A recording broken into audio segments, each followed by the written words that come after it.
Hi, I'm Susie Garden, and this is the Ageless and Awesome podcast.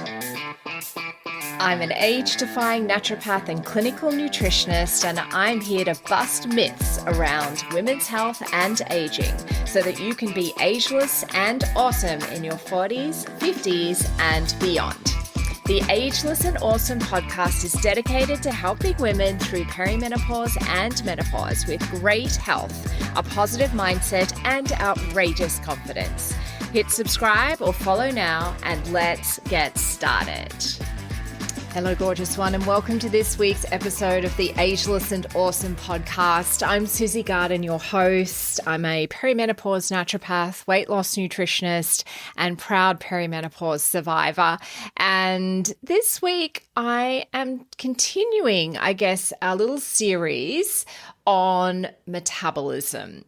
And today I'm going to talk about why eating less is making weight loss harder in perimenopause and often menopause as well. And, you know, this is something that might feel counterintuitive because women who are currently in peri are definitely those of the same kind of era as me, where you grew up hearing about the calories in, calories out sort of calculation. You have how you might want to lose weight, or how, when you're explaining how you gain weight, or needing to maintain weight. So we've all grown up, I think, with that. Calories in must equal calories out to maintain weight, and less calories means you will get weight loss. But you know what? Eating less is not always the answer. And in fact, for many women over 40, it's the reason that they're stuck. And if you're a long-time listener of the podcast, you know how much I hate the calories in, calories out mentality.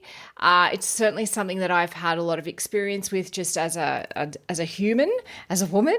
And I realized through my study and through my experience that this really, sure, will work for some people, can work really well, particularly for men. But for women at this stage of life, it's often a problem, and it can cause a lot of frustration. Women can really beat themselves up over an inability to lose weight when they're following the method of calories in, calories out. And so I just wanted to start off by saying, if that's you, and I'm sure there are a lot of you out there, please know that this is completely normal for people that grew up in our era, where we wanted to be as skinny as possible. We were always told, eating less will make you lose weight. And so for many people, they are just stuck in this little mindset of, I need to eat as little as possible. And this restriction trap, if you want to call it that, means that women are often skipping meals, whether that's intentional or unintentional. That's another thing, because obviously women are often looking after kids and other members of the family, and generally will put their needs first before they will look after their own needs. And this can sometimes mean meals are skipped because you don't have time. You don't have time. So sometimes women are skipping meals because they're doing intermittent fasting. That's a different kind of situation. It's not necessarily what I'm talking about. Also, women will often eat light. There is a bit of an old-fashioned attitude that, women should eat light, that women shouldn't overeat, shouldn't eat too much, in inverted commas, whatever that's supposed to mean. And the other thing is women, and again, inverted commas are coming out again, trying to be good. And I hate this. It's this attaching this goodness or badness to eating and to foods. And all of these behaviors create instability. They create poor mindsets, poor relationships with food. And you can actually develop a poor relationship with food very, very quickly. I've used this example before, but a number of years ago now, I joined a personal training gym and we did like a 6-week challenge in the lead up to Christmas. And we had to do kind of different things on different weeks. But one of the weeks for me, I had to do a 1,200 calorie a day intake for 7 days and track everything in an app. And it was such an eye-opener for me. And this was before I'd done any of this nutrition training at all. I was still in my corporate role. And I became, within that period of a week, quite obsessed with counting calories.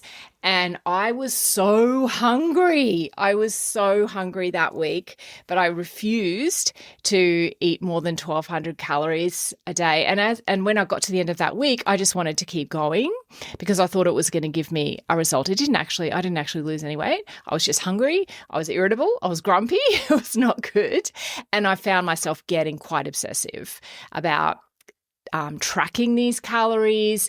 I literally sat in a cafe. I was down in Melbourne with a couple of my reps and I ordered, we were having lunch. I think I ordered poached eggs or something and a salad. And of course, the serving came out, it was 2 eggs. I didn't have enough calories to have 2 eggs. So I ate one of them and the other, I sat there and I peeled the egg white off the yolk, leaving this beautifully perfect intact yolk on the plate. And I remember these 2 women just watching me do it and just looking at each other going, what is she doing? And I thought I was doing the right thing. And so I've got a real bugbear about calorie counting because as I've become more educated and more experienced, what I see is in fact that it is not true. And if any of you want some more literature about this, I'm more than happy to share information about why calories shouldn't even really be applied to whole foods in particular. But that's another conversation. I might actually create a podcast on that. But yes, this restriction trap can be very, very damaging and it can be in a very short period of time. For me, I found I just had to force myself to get off that app. I had to force myself to stop thinking about the calories in food because it was just becoming, even after a week or two, a complete obsession. And I wasn't, and I'm not the type of person to generally obsess over stuff like that. It just, I think it tapped into my need to control. And so, I would be very, very cautious if you find yourself becoming overly concerned with calories, then you may want to think about changing that and changing that mindset. And hopefully this podcast will help today to make you think a little bit differently about it. So let's look at what happens when you undereat, when you don't eat enough for your needs. So other than being hangry, what can happen is cortisol can rise because your body starts, needing to utilize glucose and break it down, usually from glycogen that's stored in our muscles and our liver. So cortisol rises so we can mobilize some glucose. Sometimes if you're not eating enough over a period of time, muscle can actually start breaking down. So yes, the body will break down fat, but often muscle will break down because it's a bit easier to break down muscle by the body. So you can lose muscle, and this is the worst time of life to be losing muscle, particularly from this cause. It's really unnecessary. Also, your blood sugar can become a bit unstable, and this is part of the reason of that is the cortisol, but also if you're just not getting enough food as well, your blood sugar can become unstable. Cravings can increase because, your body will send messages to you that you need to eat, and generally it's going to be cravings for sugar because they're fast energy. They break down really quickly, and a lot of it will even break down in your mouth before you even need to swallow that food.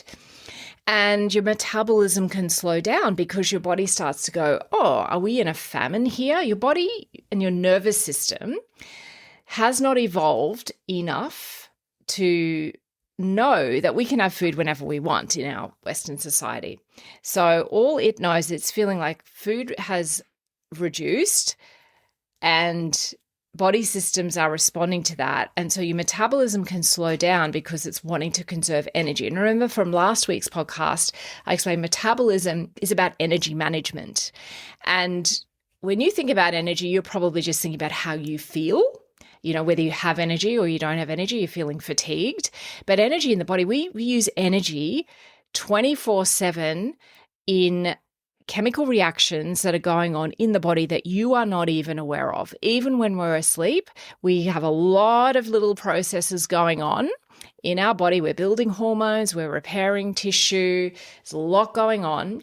And so your body is going to slow the metabolism down so it's got enough energy to do these processes. And that's really important. So when you're under eating, a lot of these body systems slow down with an objective of conserving energy. When you're conserving energy, guess what? You're not burning it.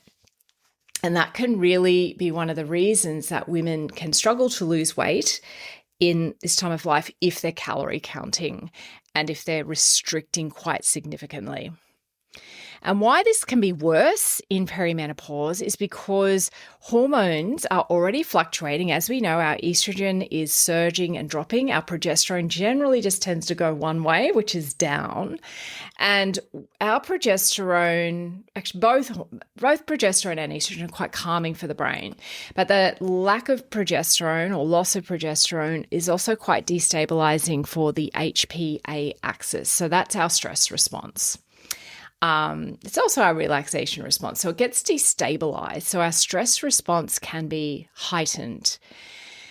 And so if your stress response is already heightened and you're restricting food, which is starting to set off your stress response because your cortisol's rising, then you are going to kind of feed into this little loop, which is going to make it harder for you to burn energy and lose weight.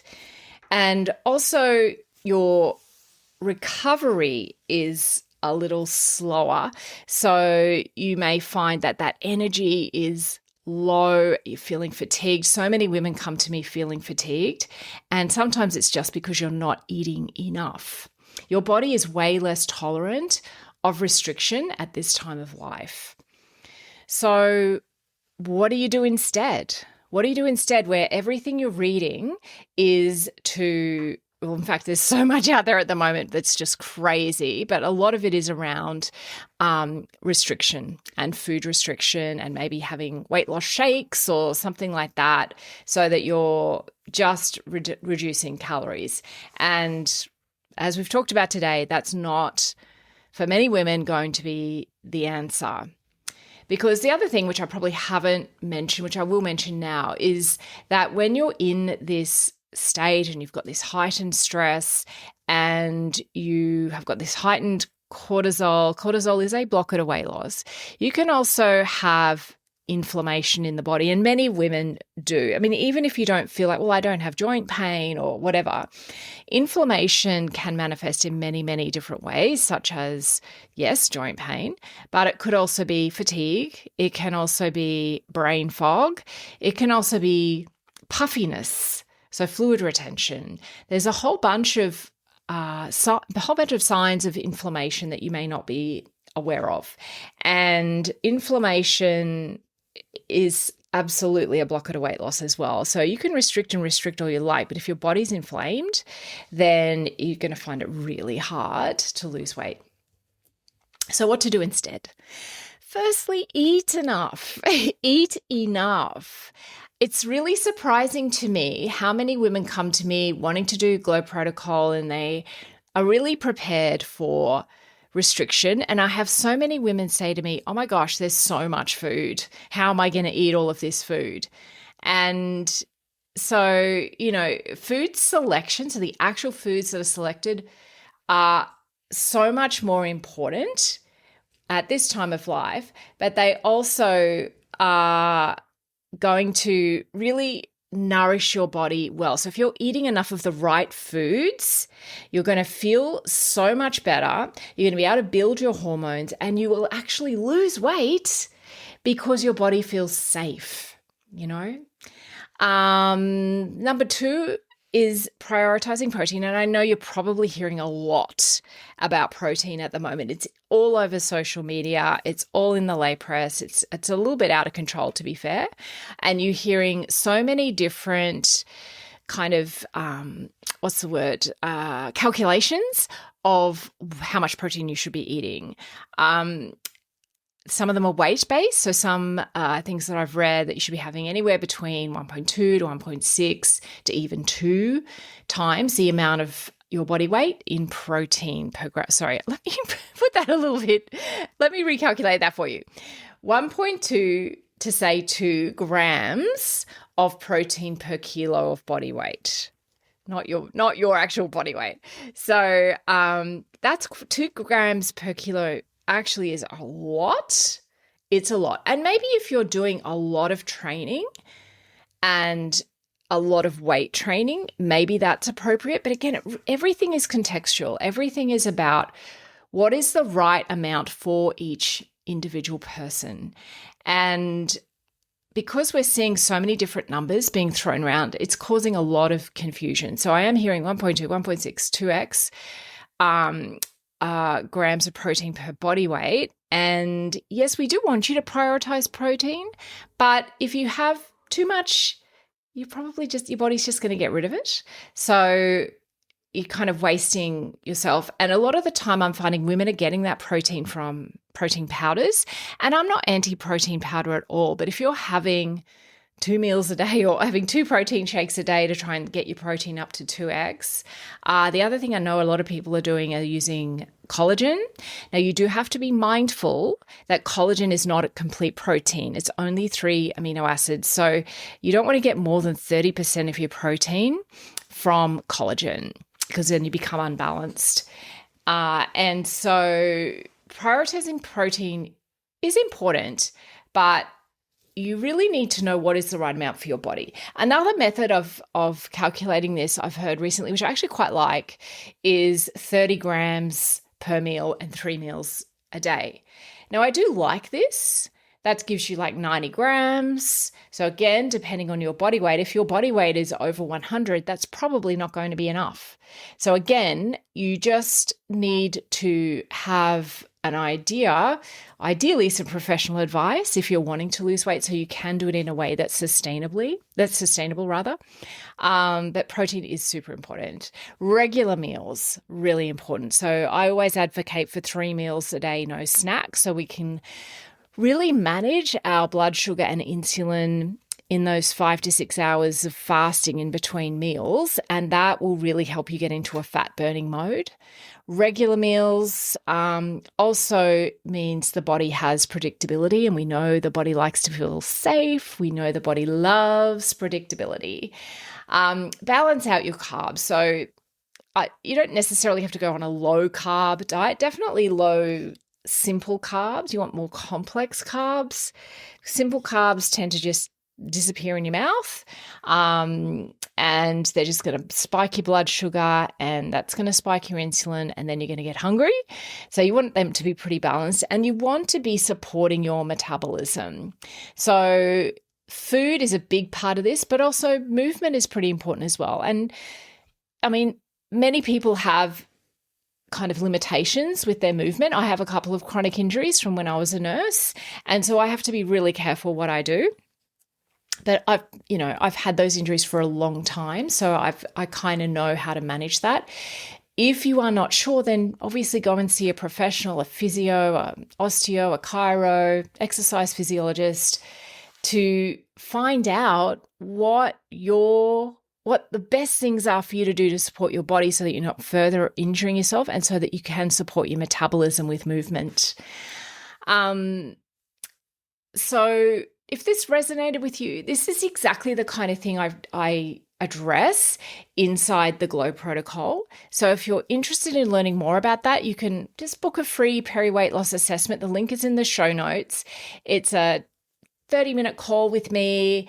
We get on Zoom so we can see each other, and we have a chat about you, mainly, what's going on for you, what your challenges are, what your goals are. And I explain to you what the Glow protocol is all about, and give you time after the call to decide whether or not it's for you. I never ask people to sign up on that call. So please don't feel it's just going to be this high pressure sales environment. It's really not. It's really just information. So if you would like to book in for that, please feel free to book on the link. And if this episode has resonated with you, please feel free to share. I love when I hear people have been sharing this content around because women really need it. And what I'm trying to achieve with the podcast and with everything I do in my business is to improve outcomes for women in their 40s, 50s, and beyond. Thanks so much for joining me on the Ageless and Awesome podcast. If you liked this episode, please make sure you click the little plus button if you're on Apple Podcasts or the follow button if you're on Spotify so that you get each new episode delivered to you every single week. If you feel like writing me a 5-star review, you would absolutely make my day. If you found this episode resonated with you, head over to my Instagram and DM me at the perimenopause path. I would love to connect with you.